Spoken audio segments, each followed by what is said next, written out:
Francis Tadeo, bonjour. Merci Bonjour. de m'accorder quelques minutes. Je voudrais revenir avec vous sur la série actuelle du FCMS, l'équipe première, mais aussi le rapport avec le centre de formation, qui est très important au sein de l'institut, de l'institution FCMS. Je voudrais juste avoir votre regard, tout d'abord, sur la saison du FCMS, sur cette série de défaites. On a l'impression que plus rien ne va dans les rangs du FCMS. Ouais, je crois que c'est un peu réducteur de dire cela. Effectivement, sur le plan comptable, on ne peut pas nier qu'effectivement l'équipe n'est pas en réussite en ce moment.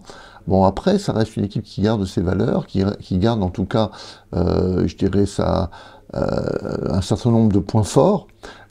Pierre Drey aussi disait récemment, il faut quand même savoir rester optimiste. Alors c'est vrai que bon, avec des résultats qui nous sont contraires, on peut se mettre à douter. Bon, le mercato, bon, n'a pas apporté en quantité finalement beaucoup de joueurs, mais c'est peut-être pas qu'une affaire de quantité, c'est peut-être une affaire d'ajustement des joueurs les uns avec les autres. Il y a le retour des joueurs de la CAN. Alors il y a des clubs qui ont souffert comme nous de la CAN. Bon, nous peut-être que les joueurs qui sont partis à la CAN étaient peut-être plus importants pour l'équilibre je dirais, de l'effectif qu'on imaginait. En tout cas, ça nous a fait plus de mal à nous. Bon, il faut rester, je crois, soudé derrière Laszlo, derrière l'équipe, derrière le projet du président. Et il n'y a pas de raison qu'on ne puisse pas inverser. Il suffirait aussi que peut-être à un moment donné, bon, un peu de réussite nous vienne et ça peut dans les têtes repartir. Voilà, moi je vois les choses comme ça. Ça reste qu'un sport aléatoire qui est peut-être pas. Les vents sont un peu contraires en ce moment. Ils ont peut-être été favorables à un moment donné, peut-être en septembre-octobre. Bah, peut-être que si on avait été peut-être moins performant à ce moment-là avec les fameux 16 points qu'on a pris assez vite, et qu'on aurait pris peut-être 2 victoires sur les 7 dernières, on dirait bah, globalement, mais c'est pas mal, ils avancent. Voilà. Bon, ce qui fait un peu débat, c'est cette rupture-là des 7 matchs sans points. Voilà, allez, on est tous avec, et pourquoi pas faire un résultat à Marseille? Justement, quand on vous entend, on sent que la vie générale demande un déclic au FCMS. C'est ce qui manque un peu à ce FCMS-là. Je voulais savoir si ça peut venir justement de ces jeunes joueurs qui peut-être ont une carte à jouer dans tout ça avec cette ignorance un peu. Nous, on prépare toujours les jeunes joueurs pour avoir une carte à jouer. Après, la problématique pour un entraîneur professionnel, c'est d'avoir des joueurs matures. Il faut que les joueurs soient matures pour assumer des responsabilités. Voilà. Et donc, il y a un temps, ce que moi j'appelle le temps d'incubation. Vous rentrez dans l'entraînement des professionnels, vous acculturez. Le rythme est différent, l'impact est différent, la façon de faire est différente, il faut connaître les caractéristiques des uns et des autres. Bon, ce qui est en train de se passer avec Joseph Ndukidi, avec Arthur Atta, voilà, même avec l'ami Camara, bon, il vient de Dakar, mais ça reste un jeune joueur, donc il faut laisser du temps à ces garçons-là, ils commencent à gagner en maturité, Laszlo en a fait appel à eux, souvent sur des bouts de match, pour la mine un peu plus, puisque bon, il a été même décisif à plusieurs reprises. Voilà, ces jeunes joueurs peuvent. Après, au niveau du centre de formation, ceux qui sont actuellement dans l'équipe de Sylvain Marchal sont encore un peu en retard de maturité. Les garçons bon, qui vont arriver en fin de contrat dans 18 mois, il faut leur laisser du temps parce que ils ont passé, bon, c'est aussi des générations Covid, ces garçons qui ont perdu un peu de temps dans la formation.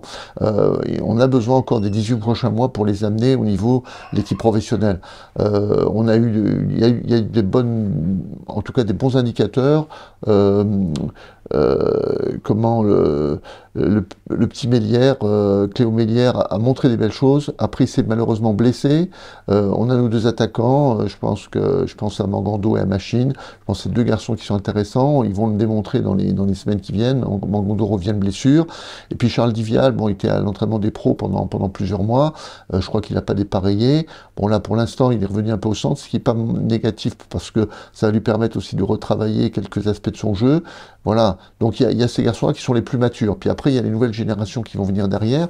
Donc, mais pour l'instant, penser que ces garçons-là vont venir au secours de l'équipe professionnelle tout de suite, non, parce que ils peuvent venir dans le groupe, ils peuvent s'entraîner, mais c'est pas eux qui seront décisifs, sauf un miracle. Et je crois qu'il faut pas, voilà, il faut plutôt s'armer je dirais, de précaution et je dirais de certitude, pas trop jouer au poker. On a une situation qui est pas facile, mais je crois qu'on a aussi les moyens au niveau de l'équipe professionnelle de pouvoir se tirer de là.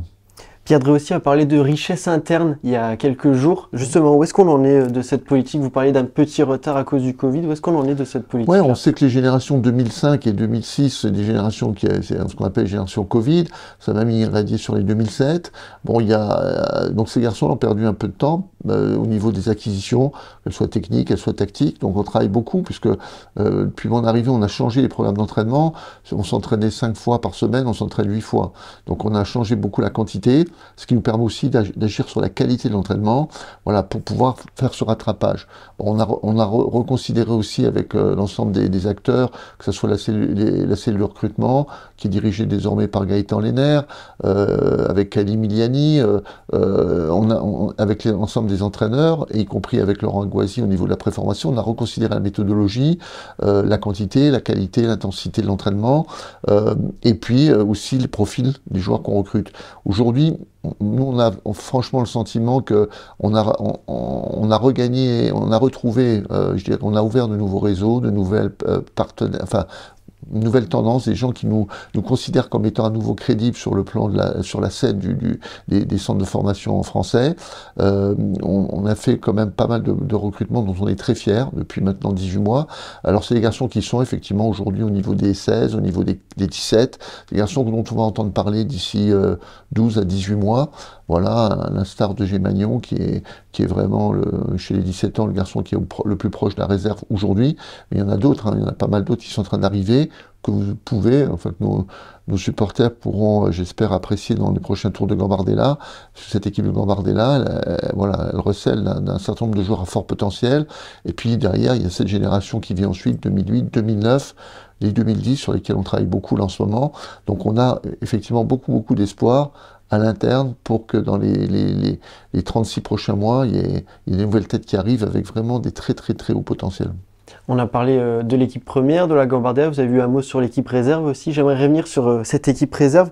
Un mot tout d'abord sur Morgan Bokele qui a signé son premier contrat pro il y a quelques jours aussi. Ben, ça a été peut-être un peu... Bon, peut-être que Pierre Dréossi a peut-être un peu devancé un peu les intentions, mais bon, c'était une opportunité, je pense, de pouvoir le prêter. Bon, nous, on a été pas forcément surpris, mais bon, c'est surtout sur le timing comme ça a été fait.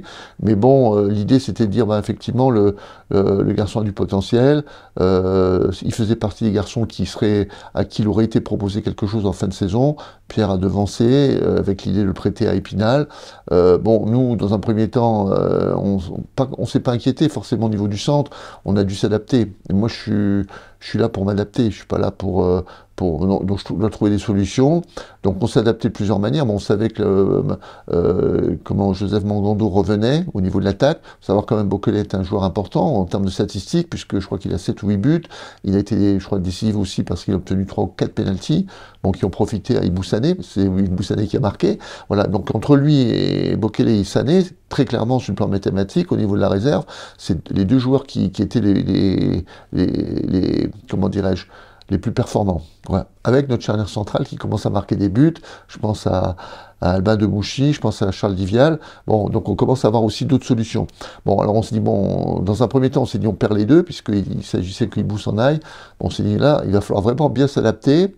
Et puis finalement, bon, le prêt de Ibou n'a pas été concrétisé. Morgan est parti.